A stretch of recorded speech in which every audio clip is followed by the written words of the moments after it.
Internal combustion engines வந்து நம்ம மார்க்கெட்டில் ரொம்ப வருஷமாக இருக்குது. கிட்டத்தட்ட 50 100ன்னு கணக்கே சொல்ல முடியாது. அந்த அளவுக்கு நமக்கு வந்து ஐசி இன்ஜின்ஸை தெரியும். ஆனால் எலக்ட்ரிக் வெஹிக்கிள்ஸ் அப்படின்னு வர்றப்ப அதோடைய ஆர்என்டி சரியாக பண்ணியிருக்கா, அது வந்து ஸ்ட்ரீட்டில் நல்லா ஓடுமா, ரேஞ்ச் அதிகமாக இருக்குமா, பேட்டரி வந்து தாங்குமா, ஒரு 5 இயர்ஸ் கழித்து பேட்டரியை வந்து முழுசாக நம்ம மாற்ற வேண்டியது இருக்குமான்னு ஏகப்பட்ட கேள்விகள் இருக்கு இல்லையா? இந்த எல்லா கேள்விகளுக்கும் இப்போ ரீசெண்டாக ஒரு 3-4 இயர்ஸாக தான் இவி பைக்ஸ் எல்லாம் மார்க்கெட்டில் இருக்குது. அப்படி பார்க்கும்போது அவங்க ஒவ்வொரு ஆர்என்டி டெஸ்ட்டையும் பண்ணிக்கிட்டே இருக்காங்க. அந்த வகையில் அல்ட்ரா வயலட் வந்து ரொம்ப சூப்பரான ஆர்என்டி பண்ணிகிட்டு இருக்காங்க. மேக் 2ல வந்து பார்த்தீங்கன்னா இதோடைய எர்கனாமிக்ஸ், அதாவது ரைடிங் பொசிஷன் அப்படிங்கிறது வந்து ரொம்ப கமிட்டடாக இருக்கும். நீங்கள் பார்த்தீங்கன்னா இதில் ஏறி உட்கார்றப்ப இதோட ஆங்கிள் அப்படின்னு வர்றப்ப இது வந்து 55 டிகிரி அப்படின்னு சொல்கிறாங்க. ஸோ நம்ம வந்து ரொம்ப டக்டினாக வந்து உட்கார்ற மாதிரி இருக்கும்.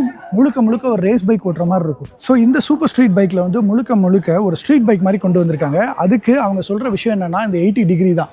நீங்கள் பார்க்குற இந்த 80 டிகிரியில் உங்களுடைய ரைடிங் பொசிஷன் வந்து கொஞ்சம் அப்ரைட்டாக ரொம்ப ரிலாக்ஸ்டாக இருக்கும்.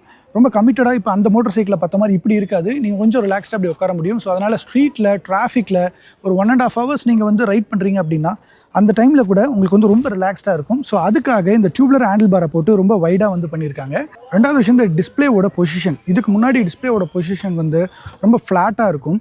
நான் முன்னாடி ரைட் பண்ணுறப்ப நம்ம முன்னாடி பார்க்குறோம் அப்படின்னா திருப்பியும் இங்கே ரீடிங்ஸ் பார்க்குறதுக்கு கொஞ்சம் தலையை குனிய வேண்டியதாக இருக்கும்.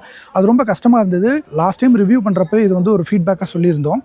ஆனால் இதில் அந்த கஷ்டம் இருக்கக்கூடாதுன்னு சொல்லிட்டு இந்த டிஎஃப்டி டிஸ்பிளே வந்து கொஞ்சம் மேலே தூக்கியிருக்காங்க. ஸோ இதனால் வந்து நம்ம ரைட் பண்ணும்போதே இதோட வியூ வந்து ரொம்ப ஈஸியாக நம்ம கண்ணுக்கு தெரிகிற மாதிரி வந்து கொண்டு வந்திருக்காங்க. இந்த ஹேண்டில் பாரில் நம்ம கொடுக்குற இந்த ஸ்ட்ரென்த் வந்து இங்கே வந்து ரொம்ப ஸ்ட்ராங் ஆகணும். அதோட இந்த ஃபோக் வந்து ரொம்ப ஸ்ட்ராங் ஆகணும். ஸோ அதனால் இந்த கிளிப்பிங்ஸை வந்து டோட்டலாகவே வந்து ஃபோர்ஜ் பண்ணி ரொம்ப ஸ்ட்ராங்காக பண்ணியிருக்காங்க. அதோட இந்த ஃபோக்கோட டிசைன் கம்ப்ளீட்டாகவே வந்து நிறைய ஒர்க் அவுட் பண்ணியிருக்காங்க. ஸோ நீங்கள் ஸ்ட்ரீட்டில் போகிறப்ப இந்த ஃபோக் வந்து ரொம்பவே ஸ்ட்ராங்காக இருக்கணும் அப்படிங்கிறத வந்து புரிஞ்சுக்கிட்டு அவங்க அதுக்கேற்ற மாதிரி ஆர்என்டி பண்ணி இது ரொம்பவே ஸ்ட்ராங் ஆகியிருக்காங்க.